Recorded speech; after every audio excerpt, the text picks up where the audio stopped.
Right, okay. Simon's going to follow me around, you focusing in on my bucket. This is talk about the life of Riley. This is a champagne bucket. I bought several of these because they were kind of cheap, convenient flower holders. But anyway, we can use this. Can we use this as a gauging pot? So what you would normally do is to use certain amounts of sand compared to certain amounts of lime, and we'll talk about that in a moment. Just a few plugs. You'll notice that we buy materials from lots of firms, and here we've got our aggregate comes in these bags, which are 25k bags, and they're 25k bags, metric bags, and that's so that one man can or one woman can lift that quite sensibly without straining yourself. And it's quite handy to put this on your shoulder, and then if you hold your belt you can carry it around just on one shoulder. So this is so that an operative can carry it, and this is made by Jewson's. They're my local suppliers, and I was intrigued because I found out that Jewson was an architect. Norman Jewson was an architect working with arts and crafts building, and he actually knew William Morris back in the day, and he obtained a house in the Cotswolds, and he invited William Morris to come and look at the house with him. It was called Alpen, and he restored the building, and he used his family firm, who were based in Norwich, to supply all the materials for him. So Norman Jewson, he then produced this little book of architecture, but you'll see there that it's by Norman Jewson, and he used his family firm to supply the arts and crafts materials for all his buildings, and now they're a pretty large supplier. Really good service they offer, so good plug for them. The lime comes from Cornish lime here. Haven't heard of these ones, but this is okay. This is made by, this is Tarmac, I think. Yeah, Tarmac. And then I think on this one, I think this is probably Cornish lime as well. So we buy it in from various different places. The lime samples that I showed you over there are produced by a company called Mike Y, who's down in Dorset. So these companies are all over the place that we use the lime from. Why do we use different firms? It's just that we've only found that the Cornish Lime Company will do the quicklime for us. Before, we would be buying it in tubs like that. We would have to buy it on ton pallets. And when you buy it on ton pallets, you've got to store it. And if you're doing big work, then that's absolutely fine. But now that we're winding down, and I'm getting ready for just kind of doing this kind of stuff on camera ready, rather than actually building walls and doing heavy labouring work, we're buying smaller quantities. And these companies, you can get them online in this country, and I'm sure in other places, other countries will also have lime suppliers. Just out of interest, when I mentioned about the Romans coming here, they must have seen the White Cliffs of Dover and thought to themselves, there's lime, so we can build. When the Pilgrim Fathers went to America, they couldn't find any lime, so they used seashells. There was an abundant amount of seashells and oyster shells and various other cockles and winkle shells, no doubt, that they could crush up, and that they can actually get their calcium, because it's calcium carbonate. It's the same as a bird egg, it's the same as seashells, and the difference being that what we're using here is 280 million years old, and what the Pilgrim Fathers were using was how old's a seashell on the seashore? sounds like a rhyme, but basically that's what we're dealing with. And I think I have one of the bags up here that I was currently working with, which is this one. Drag this one out.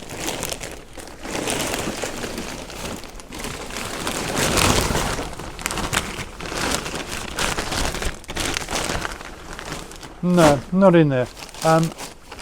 This is all old material that I've stored. This is where you say the bloke must be mad. And I have a very tolerant wife. So here, for example, I'll show you this now. I have a passion for Mills Marinade and a bottle of red, I have to say. So when I take the oyster shells, not the oyster shells, the mussel shells with me. So I've got this passion for recycling. So I suddenly thought to myself, well, actually, seeing I eat so much of this stuff, I don't just like throwing it in landfill. We can crunch that up and put it in our lime mix. And this in here is all old material that we've got that we'll we reintroduce. put it down there.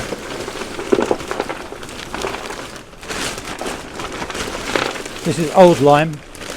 We're going a bit round backwards here at the moment. I normally use a big club hammer and I haven't got one, so we'll use, which is why you need your eye defenders. But if you break this up with your old lime, this has come out of various walls, and this is where this could be medieval, could be Roman, it could be ancient Egyptian, but this is exactly the same as they would have done. Trouble is, you wouldn't get some old boy doing it. Well, you might get an old boy doing it, but you get young children doing this. You know, you don't have to be very old. Age of 5, you can start crunching all this stuff up. But you just pulverise it all, and then you put it back in the mix when you've finished. Sorry about the noise, but I love doing this. As you can see, I could do this all day long. And you'll notice that there's quite a lot of this. See, looks like a bit of brick. So we'll break that up, and once you've got this dust here, you run that through a sieve and you put it back in the mix, and then no doubt in 500 years time someone's going to look at the mix and go, oh my god, they were using mussel shells, like the academics normally do when they look at this stuff. But that's what we do. No waste, we use it all. Why on earth would you throw away all this valuable stuff if you can crunch it up, put it back in the mix? It saves you buying bags of aggregate. And you know that good thing about this is it's got high lime content, because you can tell by the weight and you can tell by the colour and you can tell by the way it breaks. Now if you look at that, this is what I was talking about earlier on. Got bits of aggregate in there. That black bit might be a bit of charcoal, a bit of chalk, and then we've got the stones, the aggregates from the sand that's being used. And you know that this is a good mix because this is at least 300 years old. It's only when we've taken a wall down that we needed to rebuild straight or move it somewhere else. And we rake out all the old mortar when it's become loose, and then we put it back in the mix again. But that'll reactivate, that would be perfect. You know, just by crunching it up, you can see with my big sight safety boot. Lace it out of the way, otherwise it could get caught. So you can see how you can end up with the dust ready to put back in the mix. Now what we've got here is we've got a bit of chalk. This is what you start with here, there. Now that doesn't ring like a bell, does it? Not like the cement. So this is a bit of grey chalk known as clunch stone. You can go and tell your friends, watch this video of a man tapping bits of stone.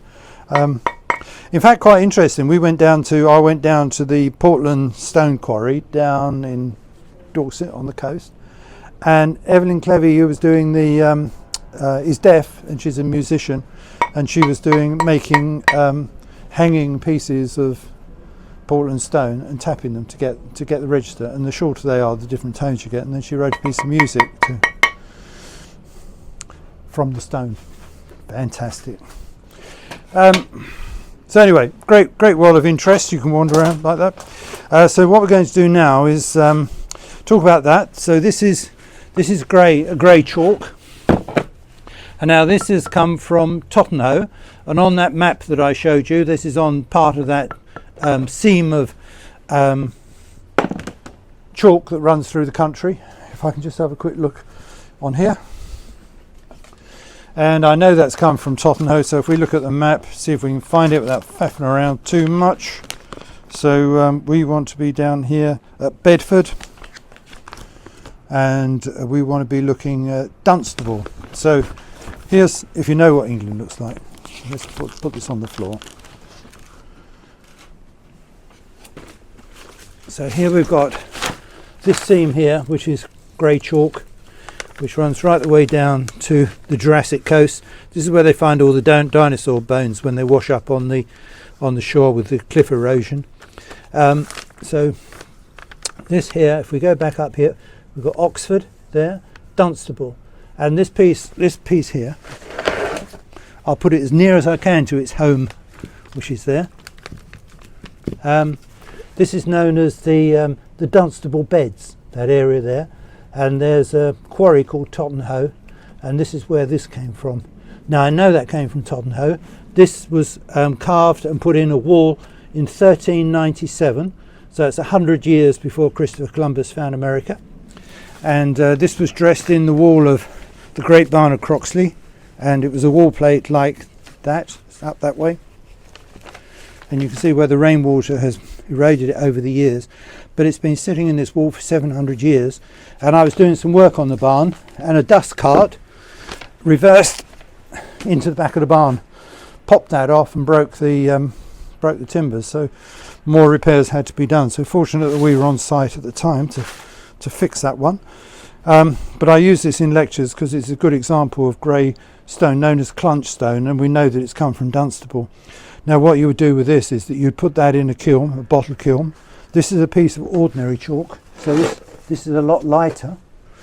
This has got, the reason it's grey is because it's probably got clay content in it. And this is a piece of ordinary chalk. So what you would do is you would put your grey chalk or your white chalk in a separate kiln, bottle kiln. You would put brushwood in between, you would light it, and you would let it burn for 24 hours.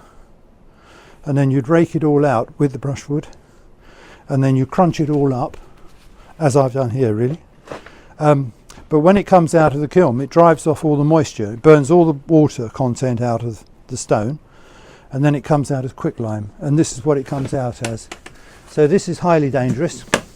I wouldn't say that everybody should do this, because we're the only people in London, to my knowledge, that are actually doing this.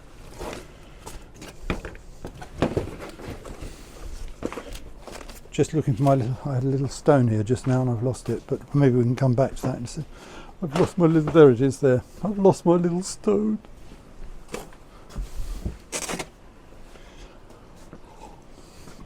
Plug for the SPAB, Society for Protection of Ancient Buildings. If you're not a member, do join. They're a charity set up by William Morris. And William Morris was responsible for all, pretty much the birth of conservation as we know it. Some people know William Morris as a poet, painter, pre-Raphaelite Brotherhood, and he set up the SPAB in 1870 thereabouts, I think it was, and he had all the eminent people joining the SPAB who were concerned about historic buildings and the promotion of using building limes and not cement. And the architects of the day, like Grimethorpe for example, who were using cement, were daubing St Albans Cathedral in cement as hard as that, and changing it from a medieval abbey to a kind of Gothic revival building by using cements. And over the years all the cement has had to be removed and replaced with lime.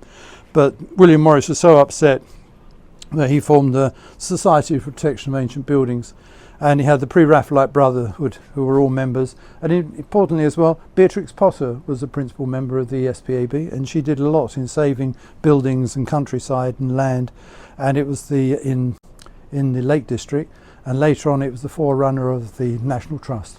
So if it wasn't for old Willie Morris, we wouldn't have still been using lime. And the problem that we had, of course, is that William Morris, with his kind of manifesto,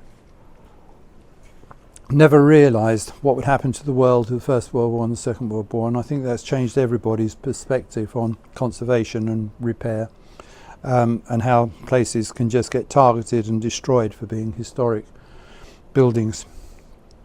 And he had a philosophy of if you're going to repair something, do it with a modern idea rather than doing a false representation of it, which I agree. But I think if he'd seen the devastation of the First World War and the Second World War, he might say, well, actually, maybe we can start putting some of this stuff back together and piecing it back together, which is what I do with these houses, is to try and save them and put them back to how they were pre Second World War. And I think that's still on lots of people's minds, including, well, I was born just after the war, so that's why I do what I do. We'll put that over there for the moment. But what I want to show you is this little stone here. I dug this out of my basement. Now I might be wrong or I might be right. But this is really important because this is a stone that has lime inside it. So you see that it seems to go right the way through this stone, and it has a coating on the outside.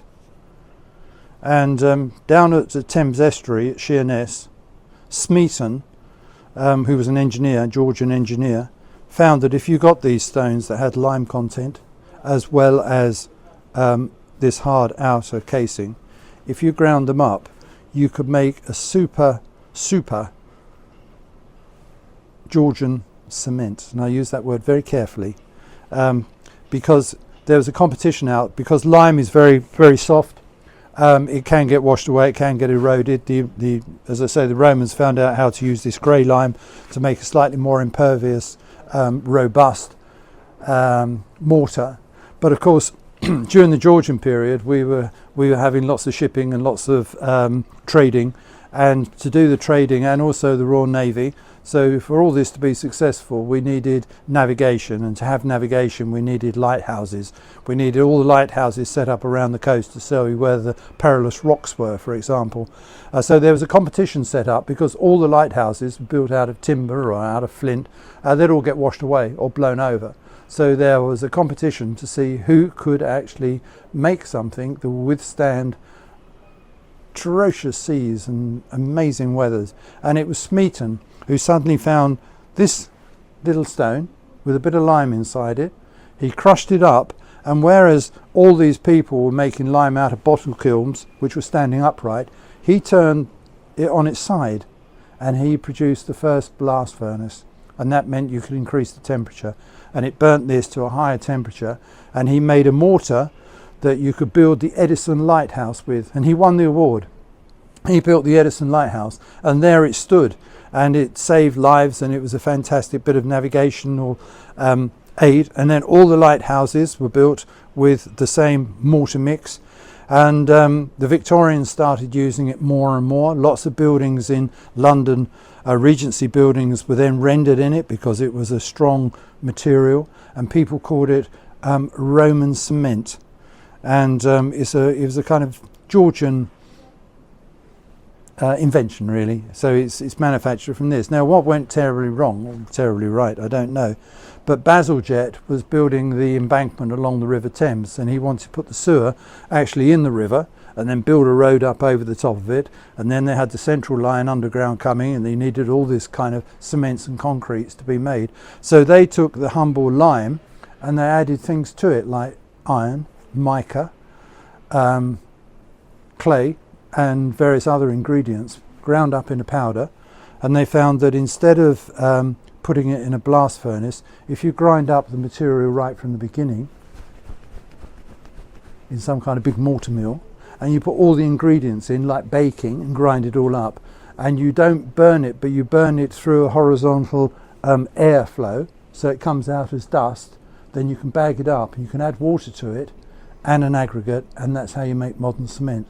But nobody had worked out the fact that it has a setting time of almost instantaneous, and it is 45 to 65 newtons. And the Victorians thought, yeah, this is the answer, which is why Grimethorpe was using it on medieval buildings, because it was a relatively new product, and he was using it everywhere. And they could do all stuff. They could do gargoyles with it. They could build the Albert Memorial. They could put metal inside it. They could do all this stuff and create this fantastic architecture.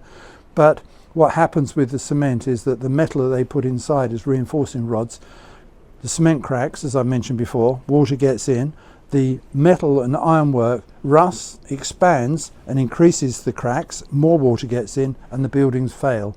So that's why lots of conservation work is taking place to take all the metal armature out of various buildings because they're unsafe, and to reintroduce the use of building limes. And we can achieve pretty fantastic results with modern limes and modern technology, which are far superior to cement. So you've probably seen in the Goodwin Court video that Simon and I put together, we use limecrete. We use this material here, and we grind it up, and we mix it with more lime, and we make limecrete, which is quite strong. We add stronger aggregates. So I think that, you know, building technology is quite capable of working with this material here, which is a relatively green product considered with the manufacturing problems that you get with cement. Cement is the big no-no, because we have a number of people in this country who go out to India, for example, and they go out to these remote places in the hills which have got resources to use limestone, and they were for hundreds of years using limestone, but they were encouraged to use cement because they can build with cement, and they build blocks and stuff. And you'll find that when there's earthquakes, the lime buildings survive where the concrete ones will fail. And people now from the UK have to go out to these various places to tell them how to work with lime, because they've lost the knowledge. Lots of the knowledge was lost in the UK during the First World War, because the lime workers were like labourers. A lot were lost in the Second World War, and even recently with Ceausescu in Romania, lots of the lime workers were persecuted and killed because they were the gypsies that travelled around. And it's always been associated with a kind of craft labouring exercise, but nowadays it's considered as an art product. And I would, lime is the answer for lots of these building, and with these rural villages and places around the world that need to kind of rebuild themselves. And what you can do with this, if you've got a piece of cement, like if I broke this cement up that we've got here, where is it? Wherever it is. If I broke that up and put it with some soil, it's inert. If you've got lime and you crunch it up and you put it with cement, you can grow plants in it. You can grow buddleia in it, because buddleias are lime tolerant, and you can use it to grow things. So it's a completely green product. Anyway, that's enough of my rant. Just show you this before we go any further. This is a piece of cornice that, again, my dear wife had to suffer, because we went to Bath for my daughter's graduation, and late one night we thought we would go for a walk, and we went right over to the far side of Bath, and I found it's in a skip, and it's part of the pediment from the building. It's extremely heavy, and I picked it up and thought I'd carry it back to the hotel, and had to end up taking my trousers off, or taking the belt off my trousers and making a harness so I could put it over my shoulder. But this is a decorative cornice, and this is interesting because it's just stuck up. These marks here you can see are where the laths were, as I showed you earlier on. If I could just, Simon, if I can spin over to here. It's all in lime, which is why I'm mentioning it now. So this is where the laths would fit in those recesses there. So this is literally just stuck to the wall, no supporting armature in there. And then it's been done in a number of coats. So if we look at the end of this here, as we showed you in one of the previous ones in Cable Street, this is the first coat that's gone and squeezed on the wall in lime. And here you can see bits of chalk and stuff in there. And this is the second coat that's been squeezed on, which has got a white finish to it. And then there's been this third coat that's been put on here. And then the fourth coat is this one here that has a slight profile on it. And then the fifth one is this pattern here, got big gloves on, but this pattern here has been run in situ. And then these little bits here are all cast in plaster of Paris separately, and they're all stuck in. So you can see where that's been stuck in to the mould there as decorative ornamentation. And that's how they made these running moulds. That looks like that might have been stuck in as well. These would be individual leaves that they sit in. And those little bobbles, you can see there, one's dropped out actually, it's quite handy. These little beads would be put in by hand. We have done this work before at Kennington Road, run it all in situ. Very interesting stuff, but all out of lime. As I say, these coats here, are this here, 1, 2, 3, are what we're making up now. This top coat would be maybe a plaster of Paris, or it'd be a pure lime putty. And we'll talk about lime putty in just one moment. Okay, well, we've spun round in the garden now, so I'm in the other corner, so you can see how small my garden is. But the amazing thing is we've still got an outside toilet. I was showing this to Simon earlier on, and I'm going to digress at the moment. I'm not going to go to the toilet, but I'm just going to prove to you that this little toilet from 1826 has still got its original flush in there, which is called the Blackfriars, and Blackfriars is 200 yards away. And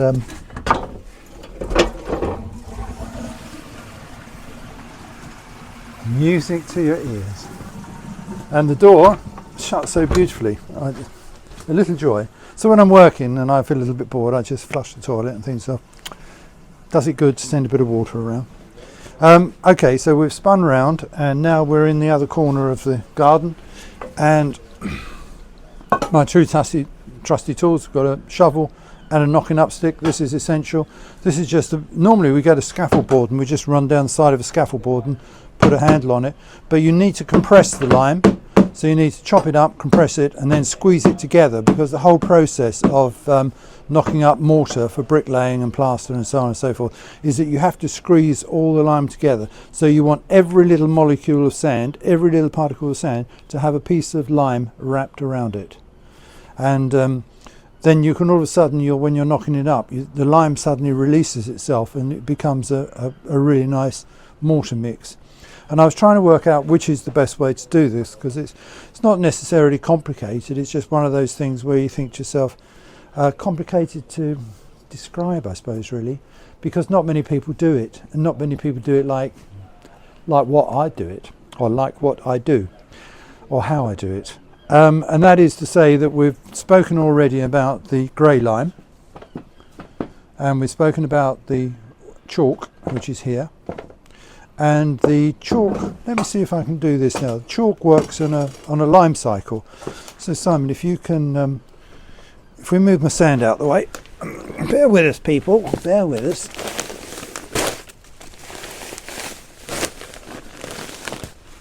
So, if you work on the basis, you're right there, that we have a circle. Okay, and we start up here with the chalk. I'd like to write the word chalk, but I don't feel as though this is suitable. So we've got a piece, we've got the chalk comes in there, and then what we do is we burn it, which is like the first stage, and then we introduce water back into it.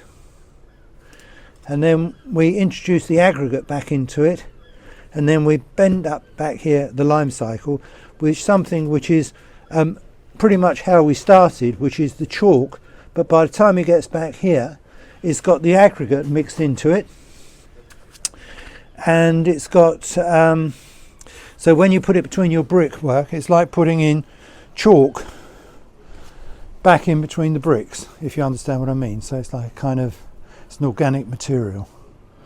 So if we have a look at this,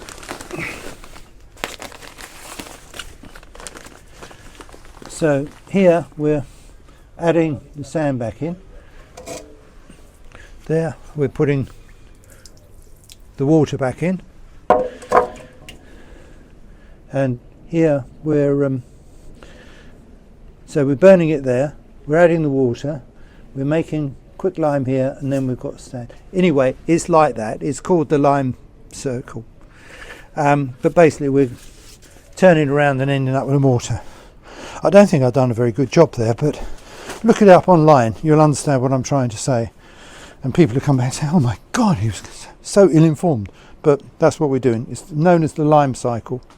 And here we're trying to describe the lime cycle to people that have probably never done it before. And we're also describing to people that have done it quite a lot of time. And we're dealing with quicklime, which few people have done. And as I say, I don't know another building contractor in London that's using quicklime. And we used it extensively on a job in Kennington, and I'll tell you why in a moment. Well, mainly because he had a big front garden, and we could do it really and truly away from public and away from being a public nuisance. But what we're going to do now is that once you've actually got your lime cycle and you've got your chalk, you've ground it up, you've put it in a kiln, you've burnt it, you've driven off all the water, and you've ended up with quicklime. This is quicklime that we got here, if we have a look, and it's in a granular form. So as it's come out, as it's come out of the kiln, it's been crunched up, and it's been crunched up into a metric size, 20 millimeters. Obviously, if you were doing this back in medieval time, then this would be all random sizes, and they'd crunch it up. And you can also get this in a dust, but I don't like the dust because I'm concerned the fact that this is quite toxic if you were to get any of this on your lungs. And if it's a dust, when you're knocking it up, it's quite easy for some of that to be airborne. So health and safety issues, I prefer working with this granular stuff. Should have my face mask on now, but I can't talk while I've got a mask on. So we won't be doing that, but I won't be breathing it. I'm not doing big quantities, and I won't be doing it all day long. Now, once this has been turned into quicklime, what manufacturers do is that they crunch this up into a dust, and they use the same principles as I mentioned with cement, where they put it in a horizontal, I think it's horizontal, furnace, kiln, and they air blow it, but they introduce a certain amount of water.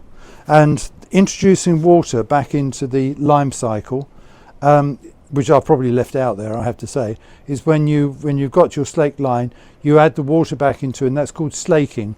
And Sir Christopher Wren said that it was essential that the slaking period should be no less than 2 years, because what happens is that it takes, theoretically, as far as he was concerned, that long to make a really nice mature lime putty. And lime putty is what you do a lot of building work with. It's what conservation officers like working with, and it's what Historic England and English Heritage would be favourable to using over this. But to manufacture this, which is a guaranteed, or their strength about 3.5, but we have no idea whether this is 3.5 or whether it's 4 or whether it's 2.5. It varies. This is Tarmac, so it's a good product, good manufacturer, but presumably this has come from England, UK. Lots of it comes from France. It comes from lots of different quarries, so you don't really know what the quarries are. I was becoming very pedantic about this, and I was trying to, I'll get to the camera, I was trying to find out local stone that I could burn, mainly because it's a little bit like dealing with flour. If you have flour and you know the field that grew the flour and the windmill that ground it, and the properties of that field and that flour gives a certain type of bread, and it's the same with your lime. But we're working commercially, so you've got to be sensible about it, and it's all a bit kind of manufactured these days. So this is a naturally hydraulic lime. Hydraulic is the key ingredient here, and it's a 3.5. So you want a material that's not going to retain moisture like cement is. And as I say, this is blown through a kiln. As far as I understand it, blown through a kiln sideways, a certain amount of water is introduced and it's blown out the other end and bagged up. So it hasn't really gone through a slaking process, but it has gone through a process of taking up enough water to make it a good product to use. Does that make sense?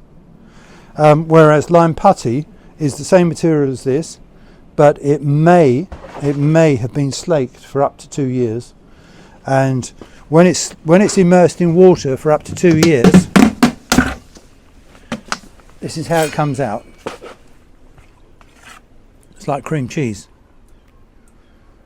And what's happened is that the quicklime has taken the water up. It released all its energy to a certain degree, but it's just got water in there, and it settles, and then you've got your usable putty, and you keep a skim of water over the top of it so that it doesn't go off. Now this will last for, who knows, 100 years, 10 years, 5 years. You buy this stuff, you put it on the shelf, you go back to use it, 5 years later, and you can knock it up, and you can put that stuff back in it and crunch it all up, and you've got yourself a mortar mix. This stuff has a shelf life. I don't know if you're using it and you're doing it on a project. I don't know. Do you want to check the date on it? Anything over 6 months or a year, I'll be slightly concerned about, because what happens is that the mortar, when you make your mortar, the idea of it is that it's still got active energy within the mortar. You put it in between your bricks, and then it sets inside the bricks. And as I say, 20, 21, 28 days. It's releasing the moisture and it's setting in its position. So it's a slow process of releasing the moisture to give you the set that you want. This has just been air blown as far as I can see, so if you leave that bag open, it will take up moisture from the air and it will start setting itself in the same way that cement will go off in a day or so. This is quite old, this stuff, but it's still usable. But as I say, it comes out as a powder very much like cement. Lots of conservation officers don't really like NHL because the reasons I've mentioned. You can't really be guaranteed as to what the grade is. 3.5, it might be stronger than that, might be too strong for what you're trying to achieve. You might not get a historic mortar mix, you know, looking right, because you're using what's known as bag lime. Whereas if you're using a lime putty, you know it's the real McCoy, because it's gone from that process to there, and it's been slaked for a period of time in water, so you know that it's done all its chemical reaction that it's going to do, and you wouldn't want to, you know, put your hand in it. You've still got to be cautious, and you've still got on your lime putty, you've still got your you know, that it's caustic to your hand, and various other bits and pieces and metal and stuff like that, and you've got to think about what you're doing. It tells you the dangers and the precautions and the control and protection of eyes, and your little face mask down there. So it's still a material that you have to respect. But this fella here is the dangerous one, and that's why you're saying, yeah. They're both of importance, but this one will show you how dangerous that one is in a minute. Really want to be dangerous. So what we're going to do is going to do a mix first of all in the putty, if we have enough, and then we'll do a mix in what's known as hot lime, and you'll realise why it's called hot lime in a moment, because it'll fizz and go bang. This is not the right trowel. I couldn't find my pointed trowel, a little triangular trowel, but it's small enough for me to demonstrate with. And this is known as a bucket trowel. You can get square bucket trowels, but this one is a Marshalltown trowel, and I've had this 40 years, I should think. I haven't worn it down. It was like this when I got it. It didn't have a big point on the end, and I've just been very industrious. That is how it's been cut down. So first of all, we want to where are we now? I think what I might do is be a bit cack-handy if I can just get another bucket.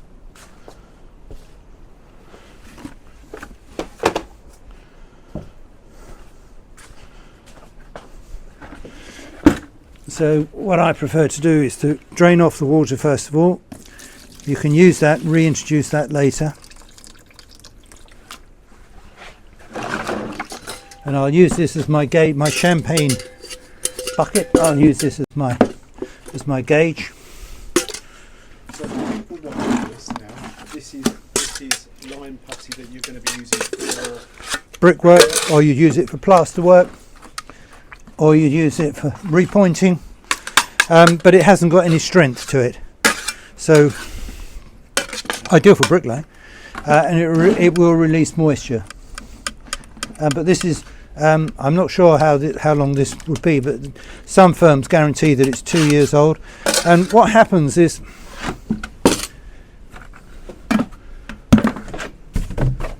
my little bucket. What would happen is you're building on a building site back in the Georgian period, is that you would, in my view, you would dig a pit, which would be as big as this garden, and it could be 6 foot deep, be a big trench, and you would get your chalk and you would have it burnt, and it would come back like that, and you would throw it in the pit, and then you would fill it with water, and you would leave that lime pit for the duration of the building that you're doing.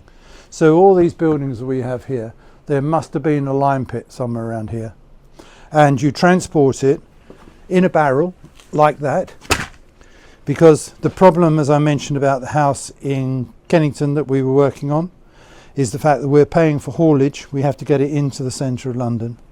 We're paying haulage, and when you're buying putty like this, the weight in this is water, because you've got your putty and then you've got a huge amount of water. Whereas if you buy it without any water in it, you buy it and then you can add the water on site, and then you can store it, and then you can use it. So that's what we did. So we had a system where we would get our lime granules like this, we would slake it ourselves, which is introducing the water, and then we would keep it in dustbins until we were ready to use it, or we would mix it and store the mixed material ready for when we want to use it. and it all goes, oh, ever so complicated, but it is very basic, I have to say. It's just that we've done so much of it. I'm just concerned that I might be leaving out a key ingredient, but I think that's basically, you know, where we're at. And if we're doing lime putty, because it's got such a high water content, we mix 2 parts sand with this, which is why I'm using this bucket as a gauging bucket. That's why you must wear your goggles, you must wear your gloves, you must take precautions. And if you want to get this off your clothes or anything else, use vinegar. And vinegar will get it off. I just love this stuff because it is like baking. And everyone says, oh, this is like cream cheese. And you think, oh yeah, that's nice. Yeah, I can recommend that. Cream cheese and vinegar. And if you want it to slow the setting rate down when you're doing plaster, you add lemon juice to it. And that slows down the setting rate. And all those chemists out there that are watching this will go, oh yeah, that's because of X, Y and Z.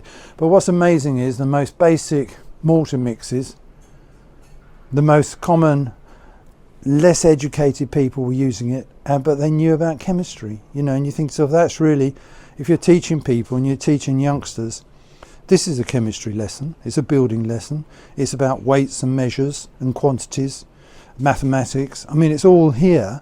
And that's why I think it's so important with education in schools, is that you have practical stuff when you're, I would love to have done this when I was at school. I'm sure the teachers would have said, quick lime and children.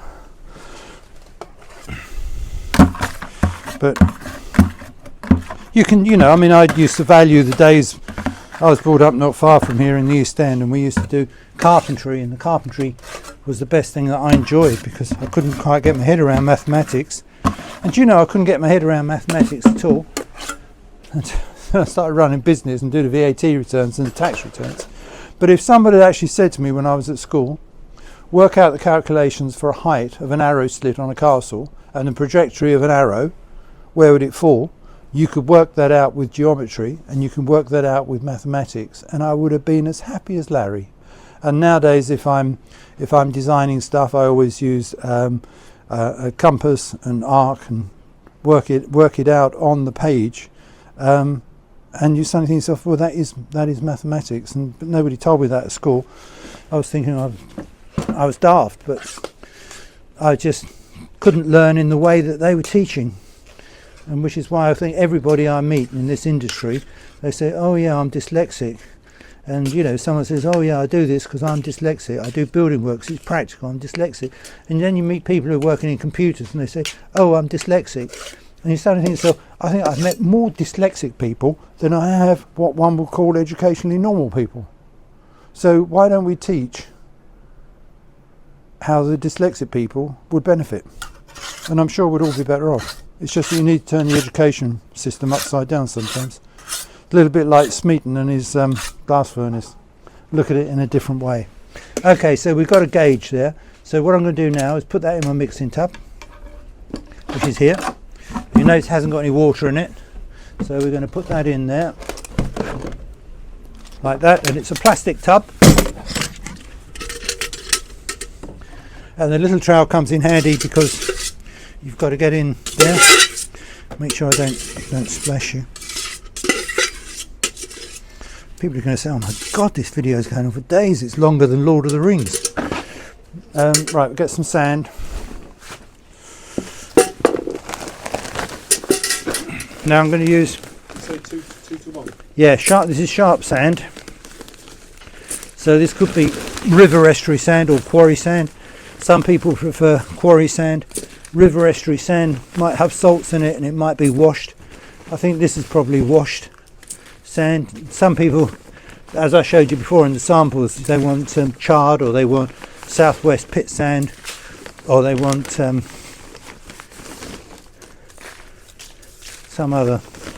But if I'm doing a wall, I try and get it all from the same supplier, so that we know that it's the same. And I think this might be, I'm not sure, but at one time Jewson's was selling Westrum sand. Now, I know that Build Base in Peckham was selling Westrum sand. Yeah. And all this material, you know, it makes me feel happy when I can find out this has come from Westerham in Kent, that the you know, we haven't transported this for miles. What was a concern to me was when we were using chard and southwest pit sand, it was coming all the way from Taunton or somewhere in Somerset or Dorset or Devon, I think, and it had a huge carbon footprint because it came by lorry. And you suddenly think, this is mad. We're dragging this stuff all over the country just to get the right mortar mix. That was one, wasn't it? Yeah. Sometimes it helps if you've got a piece of slate and you write down the quantities as you're doing it and tick them off. Because if you get a bit carried away or you're doing a bit to camera, it's difficult to know where you are with the mix.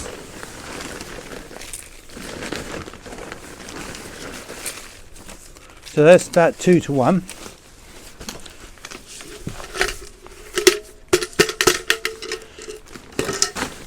And this is where it's good to make a mess.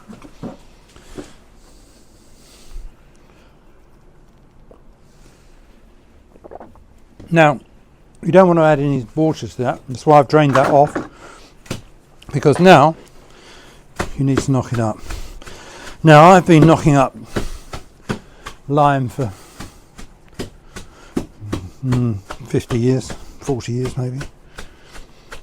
And I had a bit of shoulder pain and I went to the doctors and they x-rayed me. And one doctor came in and then he came in with 3 more doctors. And it's like, and I thought, this isn't good news.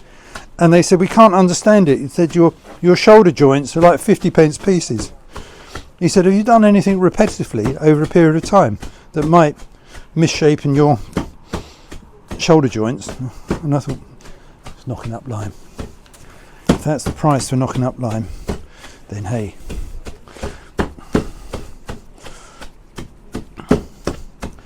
Don't be tempted to add more lime. Don't be tempted. Stand behind me, Satan. These tubs are very good.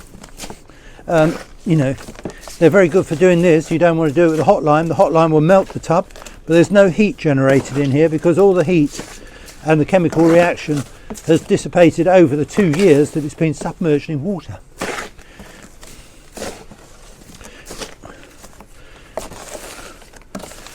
Now, lime is also a fire retardant. So if you've got a house which has got lime in it, I'm not saying that concrete will burn, but it might act like a fire chimney. Lots of Georgian houses, when they've been suffered from fire, lime normally stays on the walls. Floors will go, timber will go.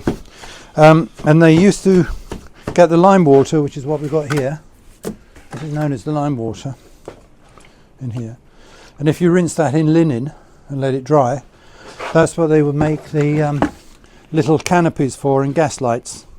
And that's what the footlights of the theatre would have had. And that's why limelight comes from. It's because it's a lime light. It's a little bit of gauze that's been soaked in lime and gone off and gone hard, and then it makes a very good little mantle for the gas to go through the material and ignite.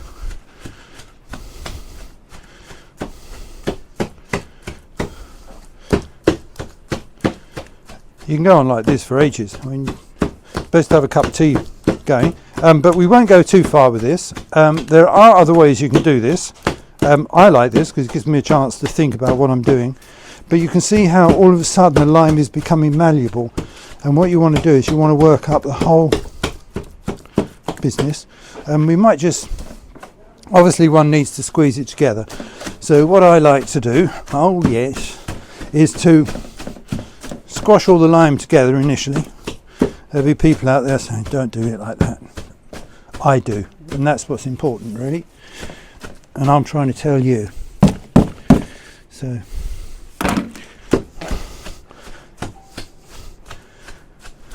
You can really see it coming together, can't you?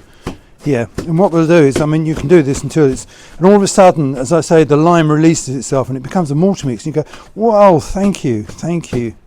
but don't be tempted to add any water. As tough as it gets, it'll suddenly go, and you think, yeah, that's the business.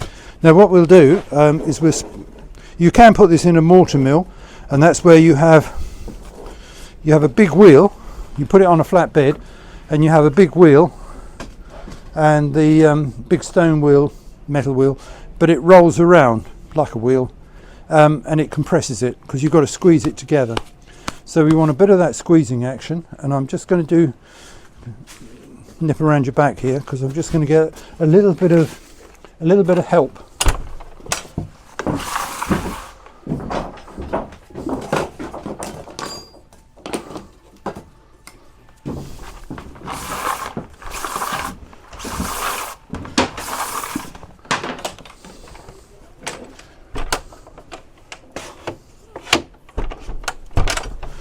And what we're going to do is going to use this little fella here. So this is my spinner. And this is playing up the other day, so we'll see how it goes. But these aren't very expensive. You know, you can get a spinner for 150 pounds, and makes life a lot easier. But you know, I can't emphasize enough, you still do need to compress it together.